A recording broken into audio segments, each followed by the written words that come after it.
അവൻ്റെ ദയ വലുതായിരിക്കുന്നു. യഹോവയുടെ വിശ്വസ്തത എന്നേക്കുമുള്ളത്. യഹോവയെ സ്തുതിപ്പിൻ. ലഭിച്ച സങ്കീർത്തനത്തെ ഓർത്ത് നമുക്ക് കരങ്ങളെ ഓർത്ത് ദൈവത്തെ സ്തുതിക്കാം. Hallelujah, hallelujah, hallelujah. എല്ലാവർക്കും ഇരിക്കാം.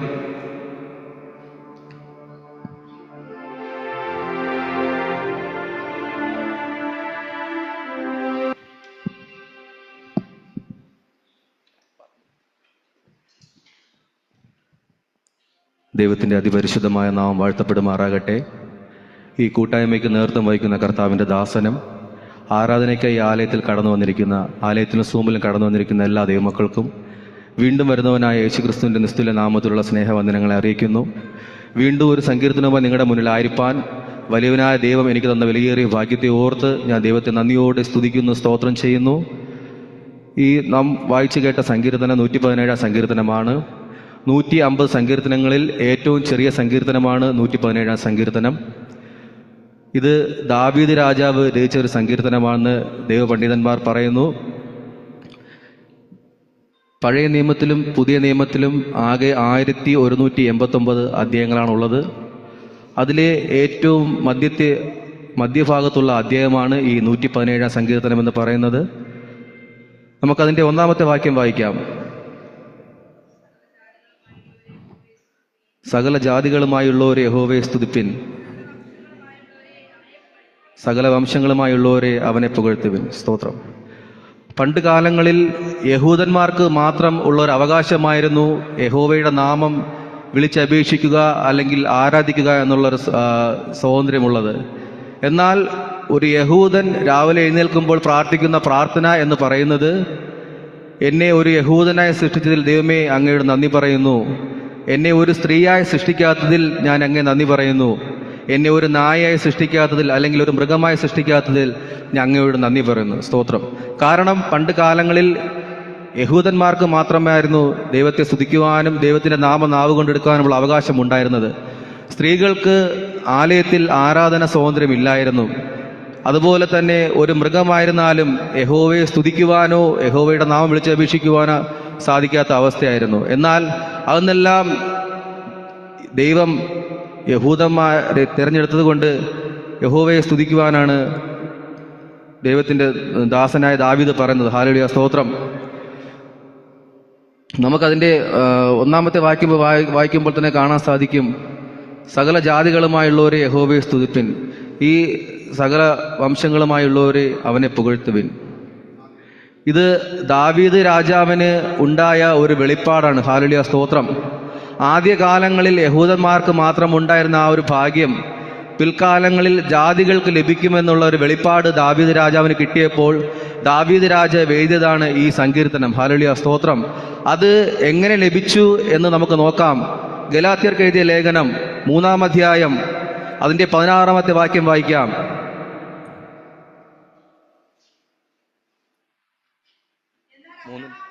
എന്നാൽ അബ്രഹാമിനും അവന്റെ സന്തതിക്കും വാഗ്ദത്തങ്ങൾ ലഭിച്ചു, സന്തതികൾക്കും എന്ന് അനേകരെ കുറിച്ചല്ല, നിന്റെ സന്തതിക്കും എന്ന് ഏകനെ കുറിച്ചത്രേ പറയുന്നത്, അത് ക്രിസ്തു തന്നെ. ഹല്ലേലൂയ, സ്തോത്രം. എല്ലാവരും വിചാരിക്കും അബ്രഹാമിന്റെ വാഗ്ദത്ത സന്തതി എന്ന് പറയുന്നത് ഇസഹാക്കാണെന്ന്. എന്നാൽ ഇവിടെ വചനം വ്യക്തമായി പറയുന്നു അത് കർത്താവായ യേശു ക്രിസ്തുവാണെന്ന്. ഹല്ലേലൂയ, സ്തോത്രം. ആ യേശു ക്രിസ്തു മുഖേനയാണ് യഹൂദന്മാർക്കും ജാതികൾക്കും ഇടയിലുള്ള ആ ഒരു ചുമർ പിതാവായ ദൈവം മാറ്റിയത്. ഹല്ലേലൂയ, സ്തോത്രം. ഞാൻ യൂട്യൂബിൽ ഒരു ദേവദാസന്റെ സാക്ഷ്യം കണ്ടു. അദ്ദേഹത്തിന് കണ്ണ് കാണാൻ പറ്റാത്തൊരു ദേവദാസനായിരുന്നു.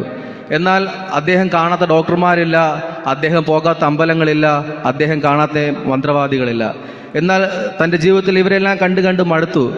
അപ്പോൾ ആ ദേവദാസൻ തീരുമാനിച്ചു, ഇന്നും കൂടി ഞാനൊരു മന്ത്രവാദിയെ കാണാൻ വേണ്ടി പോകും, ഇതെൻ്റെ ജീവിതത്തിൽ ലാസ്റ്റ് ആയിരിക്കും എന്ന് പറഞ്ഞ് അങ്ങനെ ദൂരെയുള്ള ഒരു മന്ത്രവാദിയെ കാണുവാൻ പോയി. എന്നാൽ ആ മന്ത്രവാദിയോട് തൻ്റെ കാര്യങ്ങളെല്ലാം ആ ദേവദാസൻ പറയുകയുണ്ടായി. അപ്പോൾ ആ മന്ത്രവാദി പറഞ്ഞൊരു കാര്യമെന്ന് പറഞ്ഞാൽ, ഒരാൾക്ക് മാത്രമേ നിങ്ങളെ രക്ഷിക്കുവാൻ സാധിക്കുകയുള്ളൂ. പക്ഷേ ആ ആളുടെ പേര് പറഞ്ഞാൽ ചിലപ്പോൾ എന്നിലുള്ള ശക്തിയെല്ലാം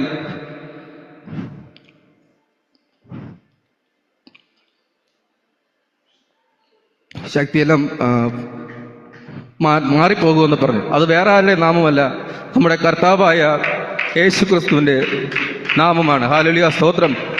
സകല നാമത്തിന് മേലായ നാമമാണ്. സ്വർലോകരും ഭൂലോകരും അധോലോകരും മുട്ടുമടങ്ങുന്ന ഏക ഒരു നാമമേ ഉള്ളൂ. അത് നമ്മുടെ കർത്താവായ യേശു ക്രിസ്തുവിൻ്റെ നാമമാണ്. ഹല്ലേലൂയ, സ്തോത്രം. അതുകൊണ്ട് നാം എല്ലാവരും ഇവിടെ ആയിരിക്കുന്നത് ദൈവത്തിൻ്റെ, പിതാവായ ദൈവത്തിൻ്റെ ഒരു കൃപ കൊണ്ട് മാത്രമാണ്. അതുകൊണ്ടാണ് യഹൂദന്മാർക്ക് മാത്രം ഉണ്ടായിരുന്ന ആ ഒരു ഭാഗ്യം ജാതികളായ നമുക്കും കർത്താവായ യേശു ക്രിസ്തുവിലൂടെ ദൈവം നമുക്ക് തരുവാനിടയായത്. ഹല്ലേലൂയ, സ്തോത്രം. ദൈവത്തെ നല്ലൊരു ആരാധന കൊടുക്കാമോ? കൈയടിച്ച് സ്തോത്രം, സ്തോത്രം, സ്തോത്രം.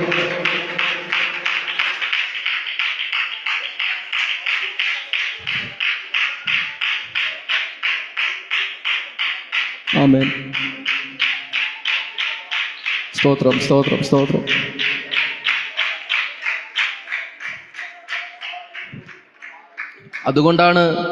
എന്തുകൊണ്ടാണ് ദാവീദ് രാജാവ് സകല ജാതികളോടും സകല വംശങ്ങളോടും യഹോവയെ സ്തുതിക്കുവാനും യഹോവയുടെ നാമം പുകഴ്ത്തുവാനും പറഞ്ഞത് എന്തുകൊണ്ട് അറിയാമോ?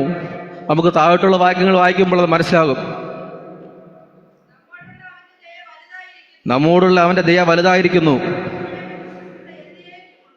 യഹോവയുടെ വിശ്വസ്തത എന്നേക്കുമുള്ളത്. ഹല്ലേലൂയ, സ്തോത്രം. നമ്മോടുള്ള അവൻ്റെ ദയ എന്ന് വലുതായിരിക്കുന്നു. ഇംഗ്ലീഷിൽ അത് ലവ് എന്നാണ് പറയുന്നത്, അതായത് ദൈവത്തിന് നമ്മളോടുള്ള സ്നേഹം. ഹല്ലേലൂയ, സ്തോത്രം. തൻ്റെ ഏകജാതനായ പുത്രനിൽ വിശ്വസിക്കുന്ന ഏവനും നശിച്ചു പോകാതെ നിത്യജീവൻ പ്രാപിക്കേണ്ടതിന് ദൈവം അവനെ നൽകുവാൻ തക്കവണ്ണം ലോകത്തെ സ്നേഹിച്ചു. അതായത് നമ്മെ ഓരോരുത്തരെ സ്നേഹിച്ചത് കൊണ്ടാണ് ആ ദൈവം, നമ്മളിവിടെ എല്ലാവരും ദൈവത്തിൻ്റെ നാമം വിളിച്ച് അപേക്ഷിക്കുവാനായിരിക്കുന്നത്. ഹല്ലേലൂയ, സ്തോത്രം. നമുക്കൊരു വചനം വായിക്കുമ്പോൾ അത് മനസ്സിലാകും. റോമർക്ക് എഴുതിയ ലേഖനം 5-ാം അധ്യായം അതിൻ്റെ 8-ാമത്തെ വാക്യം.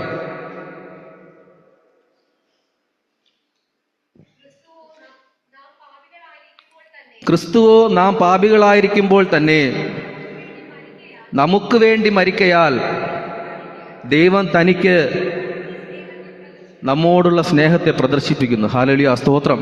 ഇവിടെ നമുക്ക് പിതാവായ ദൈവത്തിൻ്റെ നമ്മോടുള്ള ആഴമായ സ്നേഹത്തെ കാണുവാൻ സാധിക്കുന്നു. കാരണം തൻ്റെ സ്വന്തം പുത്രനായ കർത്താവായ യേശു ക്രിസ്തുവിനെ നമ്മുടെ പാപങ്ങൾക്ക് വേണ്ടി ബലി അർപ്പിക്കുവാൻ വേണ്ടി ദൈവം ലോകത്തെ സ്നേഹിച്ചു. ഹല്ലേലൂയ, സ്തോത്രം. ഇപ്പോൾ ഉദാഹരണമായി ഒരു സമൂഹത്തിൻ്റെ നന്മയ്ക്ക് വേണ്ടി എൻ്റെ കുഞ്ഞിൻ്റെ ജീവൻ ഞാൻ കൊടുക്കേണ്ടി വരണമെന്ന് എന്നോട് ആരെങ്കിലും പറയുകയാണെങ്കിൽ ഒരിക്കലും ഞാൻ കൊടുക്കത്തില്ല. കാരണം ഭൗമികപരമായിട്ട് ചിന്തിച്ചു കഴിഞ്ഞാൽ ഞാനൊരു പിതാവാണ്. എനിക്ക് എൻ്റെ കുഞ്ഞിൻ്റെ ജീവനാണ് വലുത്, അല്ലാതെ മറ്റുള്ളവരുടെ രക്ഷയോ അല്ലെങ്കിൽ അവരുടെ പാപപരിഹാരമോ ഒന്നും അല്ല എനിക്ക് വലുതെന്ന് പറഞ്ഞത്. എനിക്ക് എൻ്റെ കുഞ്ഞിൻ്റെ ജീവനാണ് വലുത്. എന്നാൽ നമ്മുടെ പിതാവായ ദൈവം തൻ്റെ പുത്രൻ്റെ ജീവന്, ഹല്ലേലൂയ, സ്തോത്രം, ജീവനേക്കാൾ ഉപരി പാപികളായ നമ്മ ഓരോരുത്തരെയും സ്നേഹിച്ചു. ഹല്ലേലൂയ, സ്തോത്രം. ആ സ്നേഹമെന്ന് പറയുന്നത് ഒരു വാക്കുകളാൽ ഒതുങ്ങുന്നതല്ല. ആ സ്നേഹത്തിൻ്റെ ആഴമെന്ന് പറയുന്നത് സമുദ്രത്തിൻ്റെ ആഴത്തെക്കാൾ, ഹല്ലേലൂയ, സ്തോത്രം, ഭയങ്കര ആഴമുള്ളതാണ്. ഹല്ലേലൂയ, സ്തോത്രം. ആ പിതാവ് നമ്മളോടുള്ള സ്നേഹം വലുതാണ്. ഹല്ലേലൂയ, സ്തോത്രം. ഒരു പുത്രൻ്റെ ജീവനേക്കാൾ വലുതാണ്. ഹല്ലേലൂയ, സ്തോത്രം. നമുക്ക് നമ്മുടെ ദൈവം അടുത്ത വാക്യത്തിൽ പറയുന്നത് യഹോവയുടെ വിശ്വസ്തത എന്നേക്കുള്ളത്, യഹോവയെ സ്തുതിപ്പിൻ. അതുകൊണ്ട് ദൈവത്തോട് എപ്പോഴും വിശ്വസ്തതയുള്ളതായിരിക്കണം. കാരണം യഹോവയുടെ വിശ്വസ്തത വലുതാണ്. ഞാൻ നിങ്ങളടുത്ത് ഒരു ക്വസ്റ്റ്യൻ ചോദിക്കാം. ദൈവത്തെ കൊണ്ട് കഴിയാത്ത എന്തെങ്കിലും കാര്യമുണ്ടോ? എല്ലാ കാര്യം ദൈവത്തെ കൊണ്ട് എല്ലാം അസാധ്യമാണ്, അല്ലേ? എന്നാൽ നമുക്കൊരു വചനം വായിക്കാം. 2 തീമോഥെയോസ് എഴുതിയ ലേഖനം 2-ാം അധ്യായം അതിൻ്റെ 13-ാമത്തെ വാക്യം വായിക്കാം.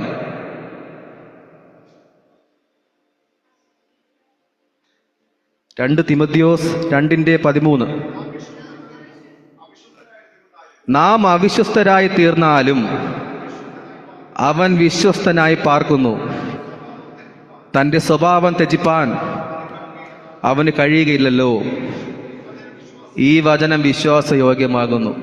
അപ്പോൾ ഒന്നാമത്തെ കാര്യമെന്ന് പറയുന്നത് തൻ്റെ സ്വഭാവം ത്യജിക്കുവാൻ ദൈവത്തിന് സാധിക്കുകയില്ല. ഹല്ലേലൂയ, സ്തോത്രം.